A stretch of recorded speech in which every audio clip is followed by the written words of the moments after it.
La historia es importante porque toda la vida tiene sus raíces en la historia. No hay existencia humana fuera de la historia. La historia es el tejido de la vida. Es donde Dios eligió colocarnos y revelarse a sí mismo. Y debido a que la Biblia está históricamente constituida, la historia es el lugar, si lo deseas, donde Dios nos da la oportunidad de probar y confirmar la veracidad de su palabra. Es por eso que la historia y los detalles históricos son donde la confianza de la Biblia y de la palabra de Dios son más desafiados y donde las críticas a menudo comienzan primero. Y Pablo aborda este mismo problema con la iglesia de Corinto, cuando menciona cómo algunos en la iglesia han cuestionado el testimonio de la palabra del apóstol. Dice, ahora, si se predica a Cristo que resucitó de entre los muertos, ¿cómo dicen algunos de ustedes que no hay resurrección de los muertos? Pero si no hay resurrección de los muertos, entonces Cristo no resucitó. Y si Cristo no resucitó, entonces nuestra predicación es vana y también vana nuestra fe. O sea que Pablo afirmó que la confiabilidad del evento histórico de la resurrección corporal de Cristo fue la piedra angular de la fe cristiana. Si ese evento no tuvo lugar, entonces nuestra fe se basa en un engaño piadoso, no en la realidad. La fe bíblica se basa en los hechos de la historia. Se basa en un Dios que actúa en la historia. Y es la historia bíblica el tema de estudio de hoy. Así que ve por tu Biblia y en un momento más comenzaremos su estudio.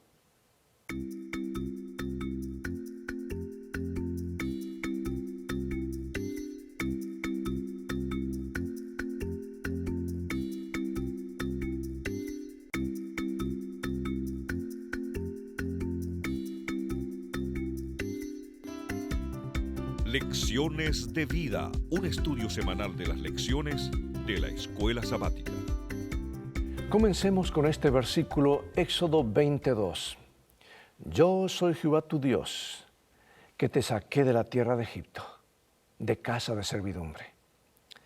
La Biblia está basada en la historia. La historia bíblica se mueve en una dirección lineal desde un principio absoluto, cuando Dios creó todas las cosas, hasta una meta final, cuando restaurará la tierra en su segunda venida. La naturaleza histórica de la Escritura es una característica que la distingue de los libros sagrados de otras religiones. La Biblia asume la existencia de un Dios que actúa en forma personal en la historia sin tratar de probar su existencia. En el principio, Dios habla y se crea la vida sobre la tierra. Él llama a Abraham a salir de entre los caldeos. Él libera a su pueblo de la esclavitud de Egipto. Él escribe los 10 mandamientos sobre las tablas de piedra con su propio dedo. Él envía profetas. Él envía juicios. Él llama a su pueblo a vivir y compartir su ley divina y el plan de salvación con otras naciones. Y finalmente envía a su Hijo Jesucristo al mundo, dividiendo la historia en dos para siempre. Hoy veremos algunos de los temas claves de la historia tal como se presenta en la Biblia y también algunas de las pruebas arqueológicas que ayudan a corroborar la historia como se expresa en la Biblia. El teólogo del Antiguo Testamento, Walter Dietrich, escribió recientemente, él dijo, en la era moderna la historia debe entenderse y describirse et si Deus non daretur, o sea, como si Dios no existiera, eso es lo que quiere decir. Pero admite que esto es difícil al evaluar la historia bíblica, porque en la Biblia Dios juega un papel activo. Dios se involucra personalmente, Él envía profetas, mueve eventos. Y Dietrich concluye, ¿qué persona iluminada puede aceptar todas estas cosas como relatos históricos? Una gran variedad de métodos críticos ha eliminado el marco histórico de la Biblia y sus enseñanzas, negando los mismos acontecimientos que Dios ha dado para confirmar su trabajo personal a lo largo del tiempo, la vida de su pueblo.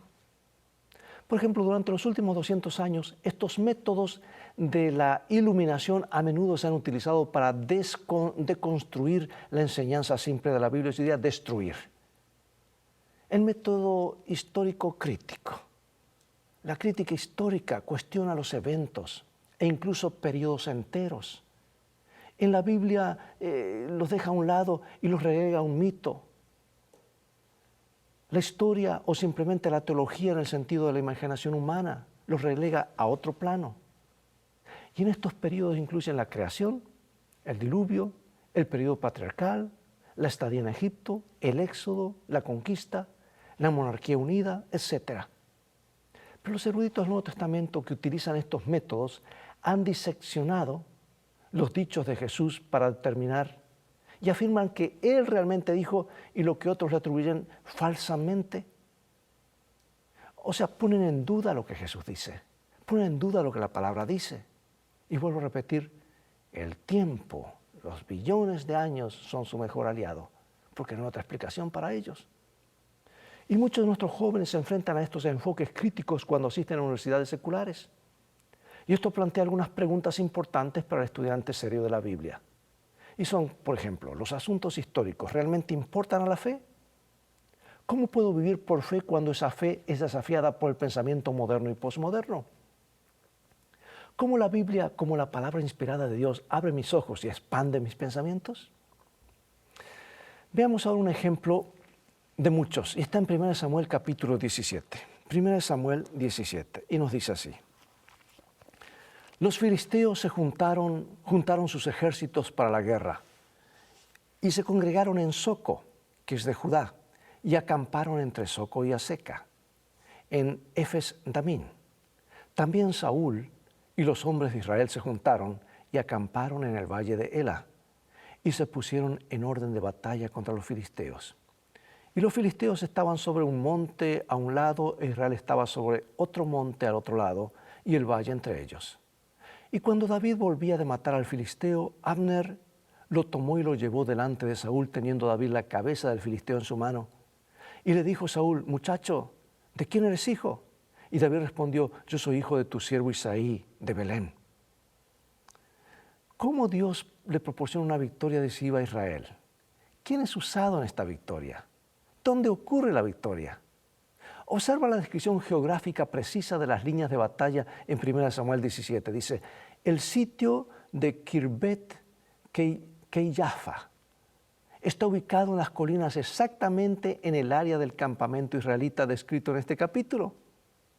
Y excavaciones recientes realizadas allí descubrieron una ciudad amurallada y muy fortificada de la época de Saúl y David, con vistas al valle. Y se excavaron 2 puertas contemporáneas. Como la mayoría de las ciudades en el antiguo Israel tenían solo una puerta, esta característica puede ayudar a identificar el sitio como Sha'araim, que en hebreo significa 2 puertas. Si este es el caso, entonces hemos identificado esta antigua ciudad bíblica por primera vez. Y en el 2008 y el 2013 se encontraron 2 inscripciones que muchos creen que representan la escritura hebrea más antigua que se haya descubierto jamás.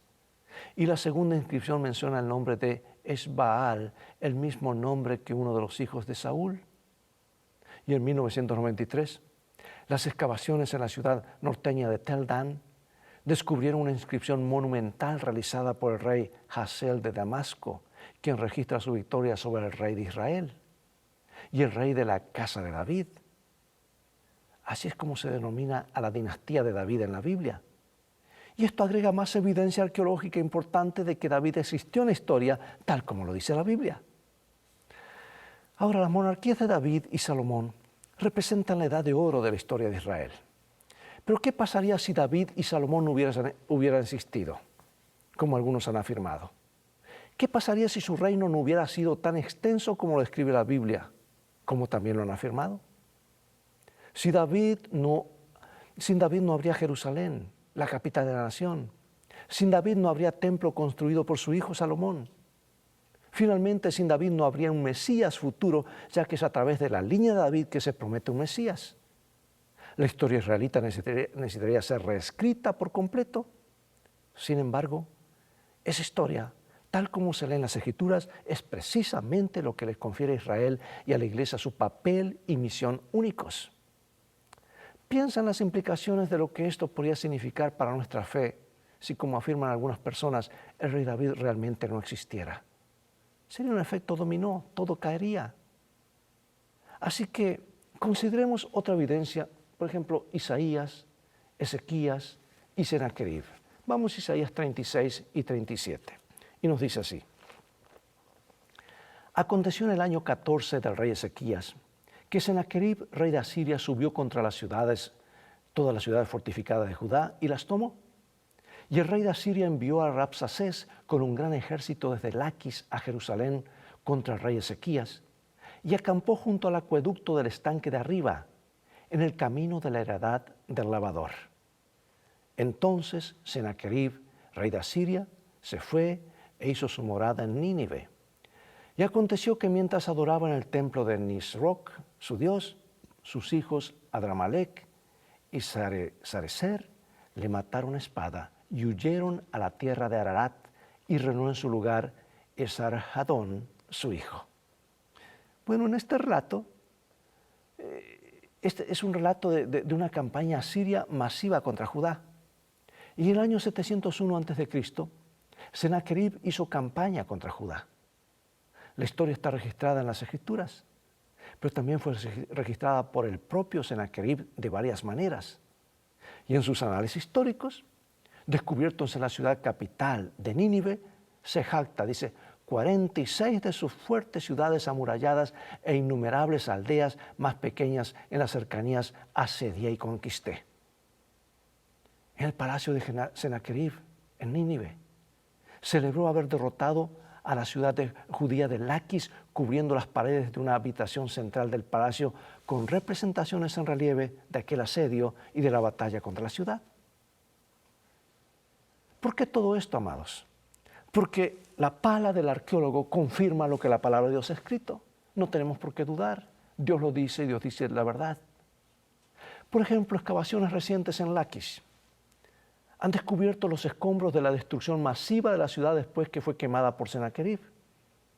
Pero Jerusalén se salvó milagrosamente. Sennacherib solo puede jactarse de esto. Dice, en cuanto a Ezequías el judío, lo encerré en su ciudad como un pájaro en una jaula. Y no hay descripción de que hubiera destruido Jerusalén, ni se cuenta que los cautivos hubieran sido tomados como esclavos. Es cierto que Jerusalén fue asediada, pero la Biblia registra que el asedio duró solo un día, ya que el ángel del Señor liberó a Jerusalén.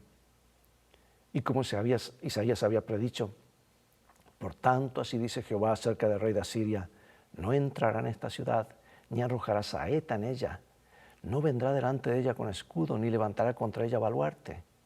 Por el camino que vino volverá, y no entrará en esta ciudad, dice Jehová, porque yo ampararé esta ciudad para salvarla por amor de mí mismo y por amor de David mi siervo.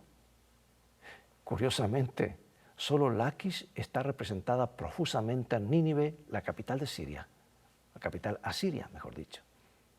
Y Jerusalén no se encuentra en las paredes del palacio, no está registrada, no está pintada, no está en alto relieve.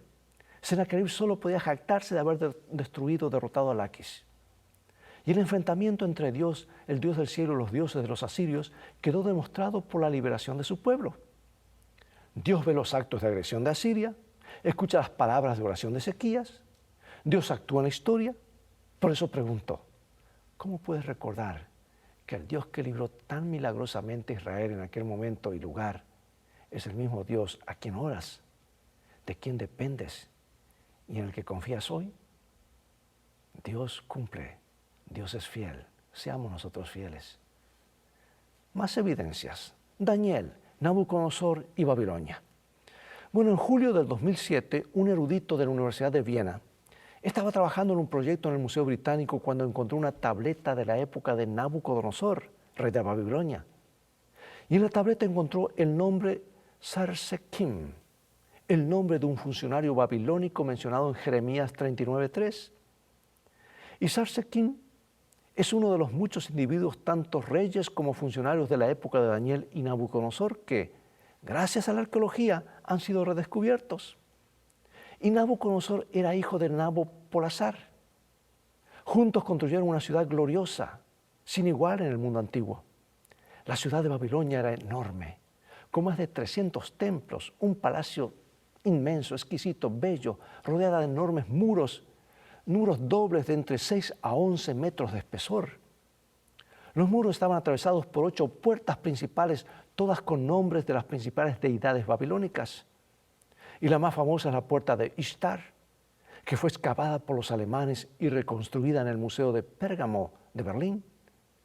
Y en Daniel 7:4 se describe a Babilonia como un león con alas de águila. Y el camino procesional que conduce a la puerta de Ishtar está lleno con las imágenes de 120 leones. Y durante las excavaciones también se encontró la imagen de un enorme león que se abalanza sobre un hombre. Y hoy todavía está en pie fuera de la ciudad. O sea, todos estos son testimonios de que el león es un símbolo apropiado para Babilonia la Grande, confirmando así la historia bíblica y su mensaje profético, que son a la vez confirmados.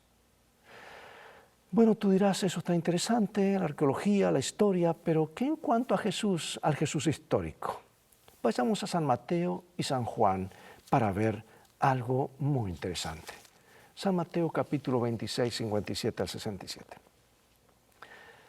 Los que prendieron a Jesús le llevaron al sumo sacerdote Caifás, a donde estaban reunidos los escribas y los ancianos. Y levantándose el sumo sacerdote, le dijo, ¿no respondes nada? ¿Qué testifican estos contra ti?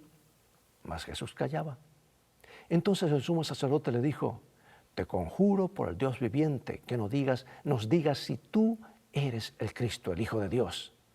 Jesús dijo, tú lo has dicho. Y además os digo que desde ahora veréis al Hijo del Hombre sentado a la diestra y del poder de Dios y viniendo en las nubes del cielo. Entonces muchos de los judíos que habían venido para acompañar a María y vieron lo que hizo Jesús, creyeron en él. Entonces los principales sacerdotes y los fariseos, reunidos en concilio, reunieron al concilio y dijeron, ¿qué haremos? Porque este hombre hace muchas señales. Si le dejamos así, todos creerán en él y vendrán los romanos y destruirán nuestro lugar santo y nuestra nación.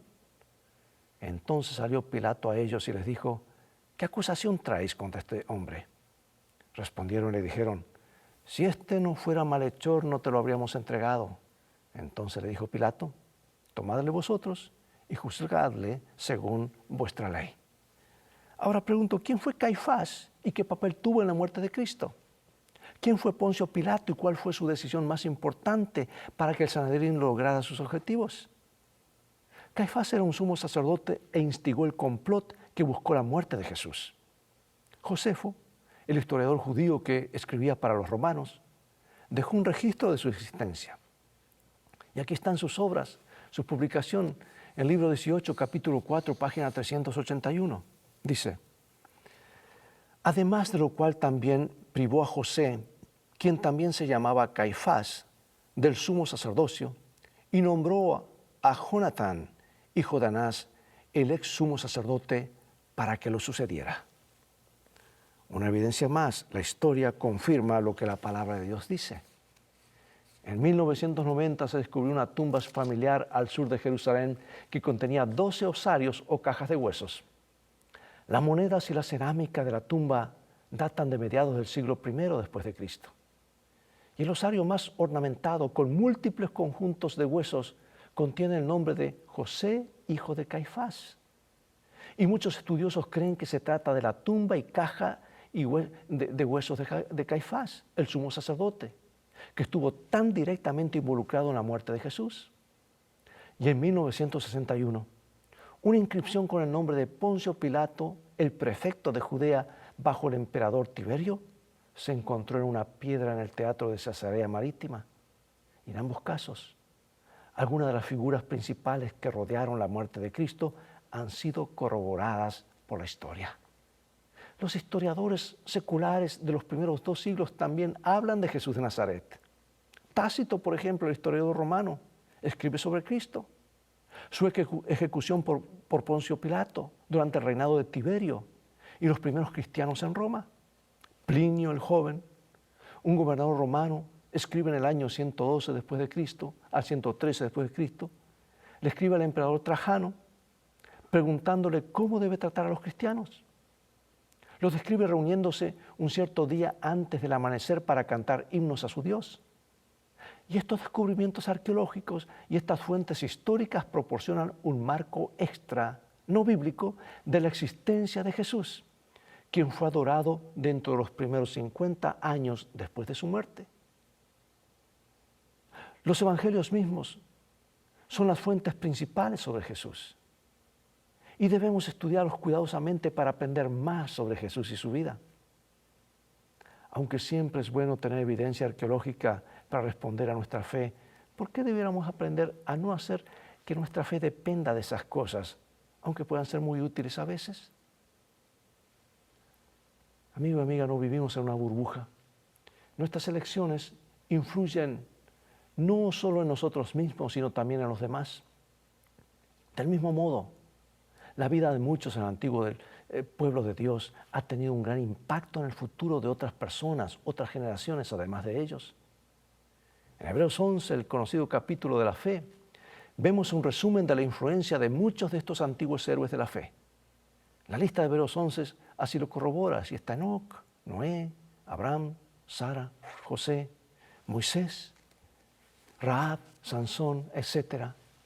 Y pregunto, ¿qué lecciones podemos aprender de estos antiguos héroes al estudiar sus vidas? La fe no es simplemente la creencia en algo o alguien, es actuar en respuesta a esa creencia. Es una fe que obra. Esto es lo que se conoce como justicia. Son esos actos de fe los que cambian la historia. Y cada una de estas acciones se deriva de la dependencia en la palabra de Dios. Y amigos, estas historias no están allí para satisfacer nuestra curiosidad, sino para aumentar nuestra fe. Qué poco sabemos acerca de cómo nuestras decisiones afectarán las vidas de innumerables personas en esta generación y las que vendrán. Por eso pregunto, ¿qué decisiones cruciales e inminentes están ante ti? ¿Qué vas a hacer? ¿Cuál va a ser tu legado? ¿Tu epitafio, por decir así, ante los que te rodean y para el mundo? ¿Cómo tomas tus decisiones? ¿Y por qué? La historia no es simplemente un tema seco para aprobar en la escuela secundaria y la universidad, o para discutir en esta clase o en una clase de escuela sabática o una clase de historia. Es nuestra historia y es su historia. Si Dios ha estado trabajando personalmente a lo largo de la historia del mundo, ¿crees que todavía está activo en tu vida hoy? Yo lo creo firmemente. Todavía experimentamos liberaciones milagrosas de los poderes de nuestros enemigos, de enfermedades y dificultades. Y a menudo leemos sobre los milagros realizados en la Biblia y nos preguntamos si tales milagros todavía ocurren hoy. Sí existen, los he visto muchas veces. Y yo quiero decirte, el mayor milagro es un corazón transformado que cree y tiene fe en Dios y que ahora cambia de dueño y su nombre está escrito en el libro de la vida. Ese es el milagro de los milagros. Si tuviéramos que recopilar las verdaderas historias de los milagros, de las curaciones de Dios, los sueños que Él ha enviado y su obra en el curso de nuestras vidas personales, hoy, nuestra familia, de nuestra iglesia, de todo el mundo, habrían catálogos, habrían enciclopedias, habría para llenar muchos libros. Por eso, amigo y amiga, yo quiero finalizar con estas dos poderosas citas inspiradas, seguidas de unas preguntas de reflexión.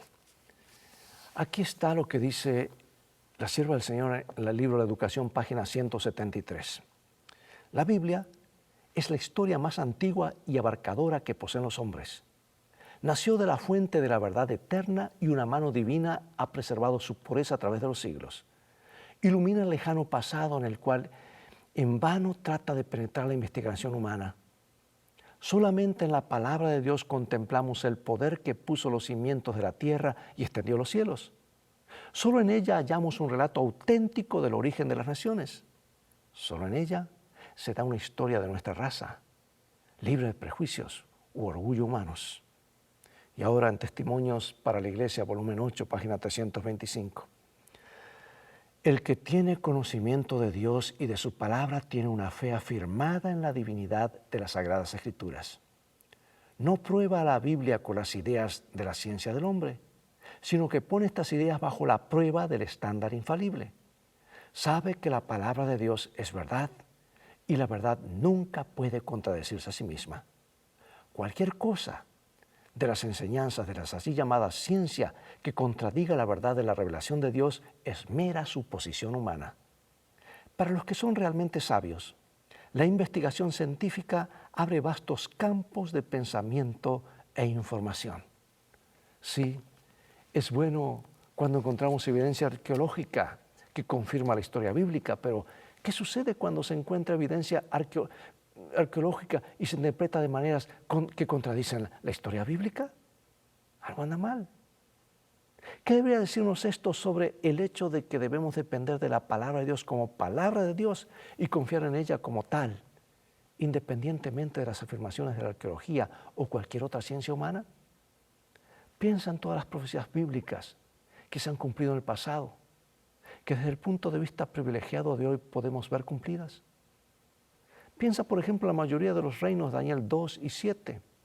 ¿Cómo podemos aprender de esas profecías que se han cumplido en la historia y confiar en el Señor con respecto a las profecías cuyo cumplimiento todavía está en el futuro? Hagamos de la Biblia el centro de nuestras vidas, su mensaje. Reflejémoslo en nuestra vida.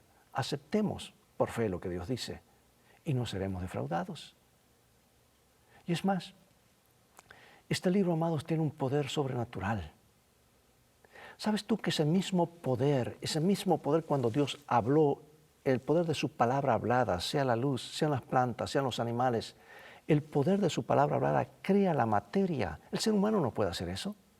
Podemos decomponer la materia en energía, pero Dios toma la energía que sale de su boca y crea materia. Es por eso que Él merece adoración. Él es el creador. El ser humano no puede hacer eso. ¿Pero qué? El mismo poder está en la palabra escrita de Dios. El mismo poder que llamó a los mundos a la existencia. Por eso cuando tú y yo somos expuestos al mensaje, nuestros sentidos son expuestos al mensaje de este libro, algo sobrenatural comienza a ocurrir en nuestras vidas. El mismo poder, la palabra hablada, ahora aquí está la palabra escrita. ¿Quieres una vida de milagros? Comienza a recordar y a reclamar cada promesa de este libro, porque son promesas que dan una nueva dimensión, nos ayudan a ser recreados a una nueva naturaleza. Dios nos ayude para que el mismo Espíritu que inspiró la Biblia sea el que nos guíe a toda la verdad que está en su palabra. Oremos. Gracias, oh Dios. Vamos a ti en el nombre de Jesús con gratitud porque nos das este santo libro como manual para guiarnos. Queremos que ese poder que llama a los mundos a la existencia obra en nuestra vida un cambio, una nueva creación. Bendícenos. Sabemos que lo harás porque lo pedimos en el nombre de Jesús. Amén. Bien, amigos, es todo el tiempo que tenemos por hoy.